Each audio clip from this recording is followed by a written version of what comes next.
Equals a concert with the dead equals. Not everything was going well for Jiro.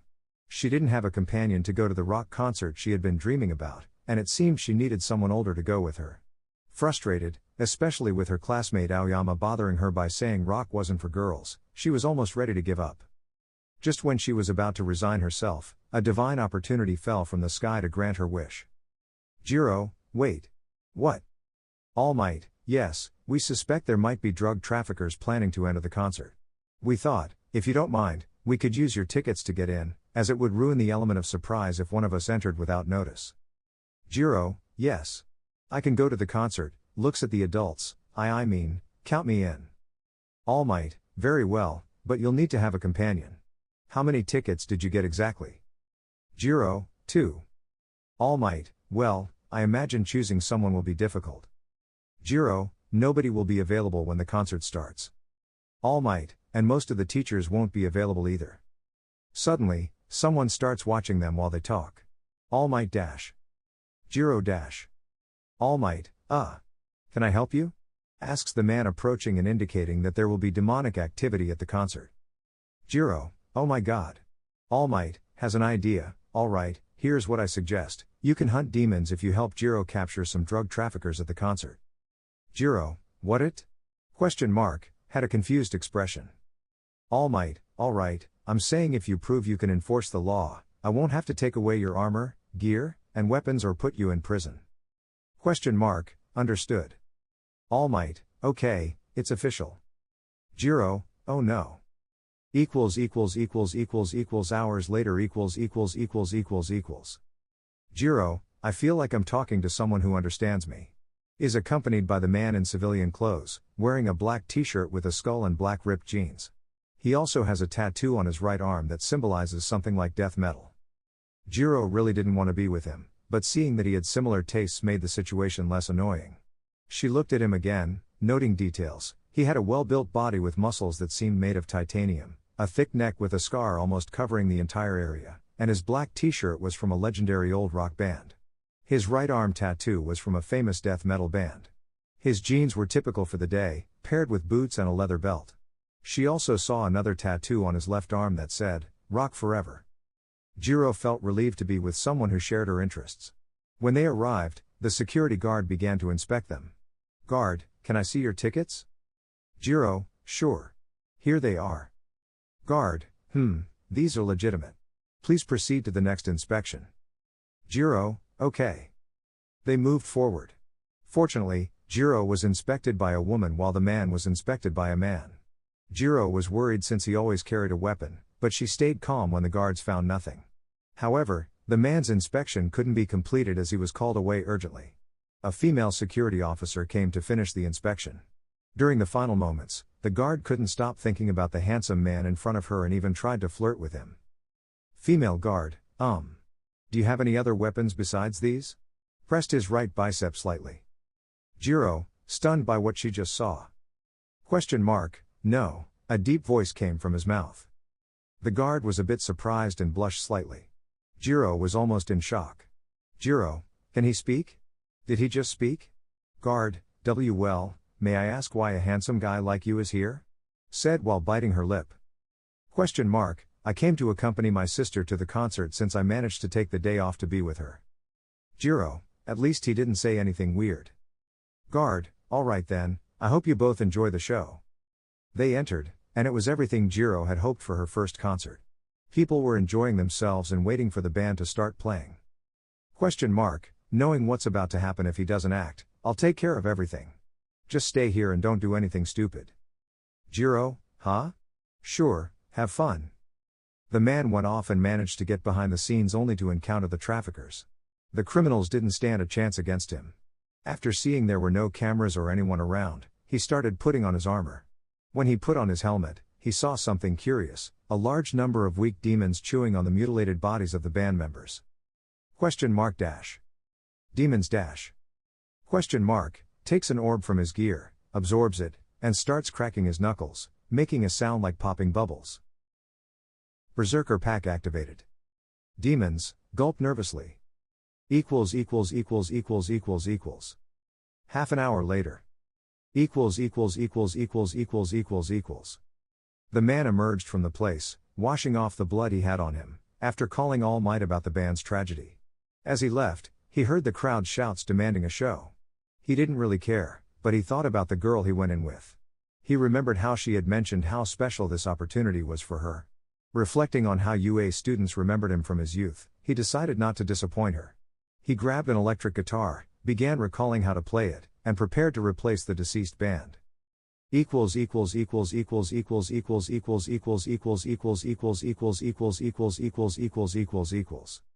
The audience was upset, they wanted a show but got nothing. Jiro was sad as her first concert seemed to be a total failure. But suddenly, a man in green armor appeared on stage. While everyone wondered what was happening, he started playing the guitar in a way no one expected. Suddenly, the guitar was accompanied by drums and a track that perfectly matched the rhythm. Everyone was stunned. Jiro, in particular, couldn't believe what she was seeing. This person played the guitar like a god. At first, nobody knew what was happening, but after a few seconds, they started to enjoy the music being delivered. No one questioned why there was only one man, they didn't care. The music was so filled with metal that it brought tears to some people's eyes, as it was the most beautiful sound they had ever heard. Jiro just watched the man playing. A feeling arose that day, not of love but of respect. It was the feeling of admiration for the man who played rock like a prophet whose words reached the hearts of those influenced. This man was the best concert Jiro had ever experienced in her life. Jiro, thinking. Yeah Rozu, so, how was your first concert, Jiro-san? Jiro, slams the table, it was beautiful. It was glorious. Sugoi. Epic. It was heaven on earth. Aizawa, yes, that concert. I heard the band died tragically. Jiro, who said I was talking about the band? I'm talking about the guy. Look at the video I took, pulls out her phone and shows the concert recording. Yeah Rozu, this level of rock is impossible, screams as she watches the video. Uraraka, how is it possible to have such skills? Jiro, you had to be there. It was beautiful, a tear falls as she remembers how glorious it was. Mina, speaking of the King of Rome. The subject appeared walking down the hallway, followed by Bakugo and Mei. The ash blonde kept asking about weapons, and the pink-haired girl about his gadgets. Bakugo, how many bullets does your machine gun fire per second? What's the destructive power of the rockets? How do you have a future laser? Mei, how does that device that helps you talk work? Can I see the one you use to carry your weapons? How many devices do you have? Growls. Bakugo, how can you survive a fight against demons? Can I see your chainsaw in action?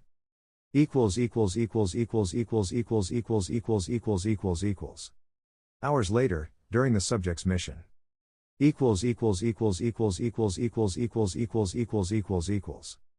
The subject stands victorious over the bodies of demons he has just massacred with his machine gun. Bakugo, ooh, I think I might have wet my pants from how brutal that was. Midnight, I want to know why a student is here. Bakugo. Studying? Midnight, don't tell me you're going to become like him. Bakugo, and why can't I? Midnight, oh, for goodness sake. Are you okay with this? Shows a note, I wouldn't have left you alone if I hadn't done it. Midnight, sighs. Bakugo, hey, they called you Doomslayer, right? Nods. Bakugo, can I call you that? Thinks and agrees. Bakugo, perfect, oh my god. His damn nickname is the best name ever.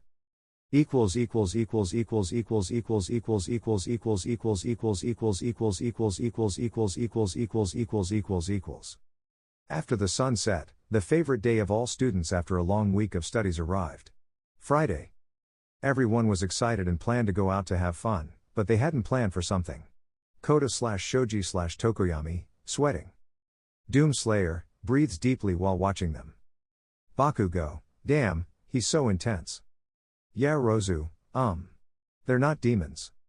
Doomslayer, slowly exits the room. Bakugo, oh my god, he's so cool. Sero, can someone explain why he's here? This was supposed to be a student thing.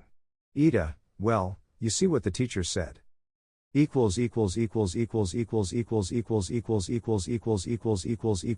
Flashback. Aizawa, alright, you damn brats, This will be your new babysitter for your activity. I don't care, he will be responsible for everything. Bye. Equals equals equals equals equals equals equals equals equals equals equals equals equals equals equals equals equals equals equals equals. Kaminari, it's believable that Aizawa would do that. Something breaks. Yeah, Rozu, what was that? Runs to check.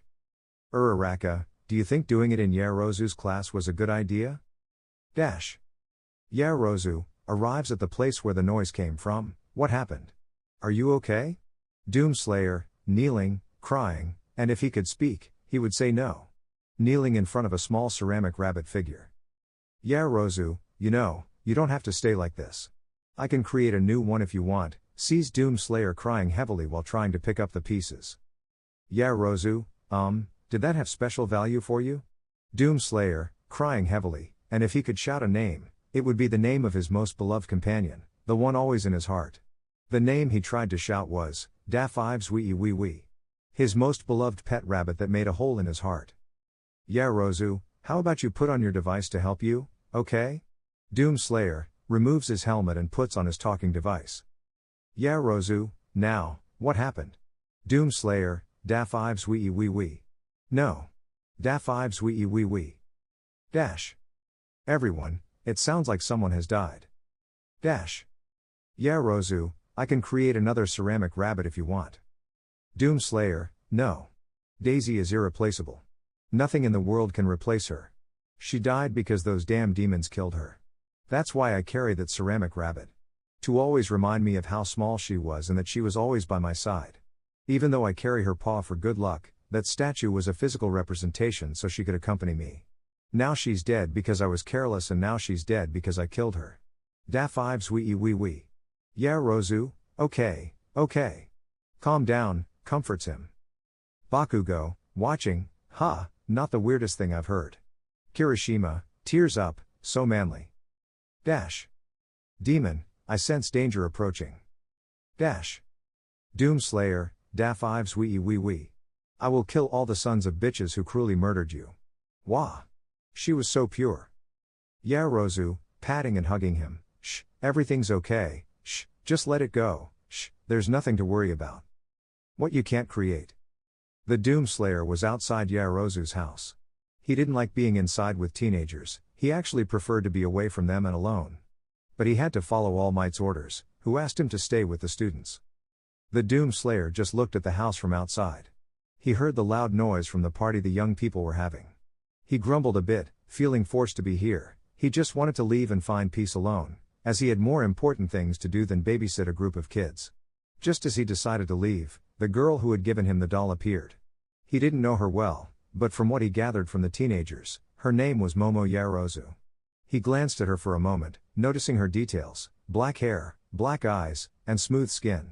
Then he lost interest and looked at the sun, wishing it would melt his eyes if this didn't end. However, the girl was more interested in him than he was in her. Yarozu felt drawn to the man. Not in a romantic way, but in a poetic way. She saw a green-armored knight, fearless, emotionless, and unsympathetic. All he seemed to feel was resentment, destruction, death, and war. He looked like a dark hero from a tragic story. The hero who never lived long enough to see victory or the one who lived long enough to become the villain of the story. Yarozu sat on a balcony chair, took out a sketchbook, and started drawing. Every detail in her mind was important and had to be captured. Everything she sketched had to connect, and every line had to have meaning. When she finished a drawing, she looked at the reference object to continue her project. Meanwhile, the model didn't notice what she was doing. When she finished her drawing, Yarozu sighed with satisfaction. She got up from the chair and went back inside the house. The Doomslayer remained unaware that the young woman had drawn him. The young people gathered at one of Yarozu's pools, enjoying themselves in their own way. The Doomslayer stayed outside, watching them come and go from the water. He didn't care at all, so he focused on checking that his weapons were in good condition. Jiro was the one who noticed him this time. She observed every detail of his green armor, the orange visor, and every movement of his hands as he assembled and disassembled his weapons. She saw him put one away and take another out, and when he took out his chainsaw, she noticed how careful he was with it. He cleaned the chainsaw with a cloth and checked and replaced parts if necessary. Jiro saw a man dressed as a wolf, using the monster's skin to become one. And thus, to kill what turned him into this. She saw a human who never knew peace, who continued on the path of pain to find solace in resentment. A few hours later, everyone moved to the next room for their activities. Uraraka decided to go to the bathroom before joining the others. But when she came back, she saw the Doomslayer outside again. She approached the window to get a clearer view. He was without his armor, shirtless, and wearing only shorts. She saw him slowly removing what seemed to be a skin-like layer that covered him from head to toe. As he removed this layer, he threw it on the floor and began to stretch. Uraraka saw his true skin, a body scarred and abused, covered with scars. But what caught her attention the most was the tattoo on his back with the following inscription: "I'd rather go to hell than beg for my life." Uraraka stopped. The inscription was almost unreadable due to the scars, but she understood what she saw. The man she looked at was not a hero, he was someone driven by revenge. Someone who would rather die than stop. She quickly went back to her friends to continue their activities. Night fell, everything was calm, and everyone went to sleep.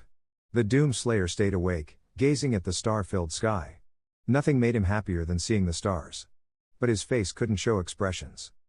He recalled Yaozu's power after hearing some descriptions. Her power was creation, and he found it ironic. He spent his life killing and destroying things, never thinking he'd see someone with the power to create. Creation was almost new to him, he was used to death. But something about the girl resonated more than just her power. Her face. Her appearance. Her personality. The Doomslayer was alone. Without anyone's company. Without anyone watching him. And no one saw him cry. Sadness hit him hard. Right in his heart. The Doomslayer didn't flinch, he simply let the tears flow like a river. Memories of someone he knew long ago overwhelmed him, he couldn't stop crying. Thoughts like, you could have saved her. She died because of you. Everything you touch eventually dies. You are poison. Everyone you loved will die because of you. But what hurt him the most was the idea from a monster he killed: we did nothing. But you. You brought destruction to yourself, sending everything to death and all your loved ones to ruin. And there's absolutely nothing you can do to stop it. The Doomslayer realized long ago, but now it was certain. As long as he lived, he would never have a family. He would never find love and would never be loved. As long as he lived, everything would keep burning. As long as he was alive, demons would come to destroy, and if not them, then it would be his inner demons.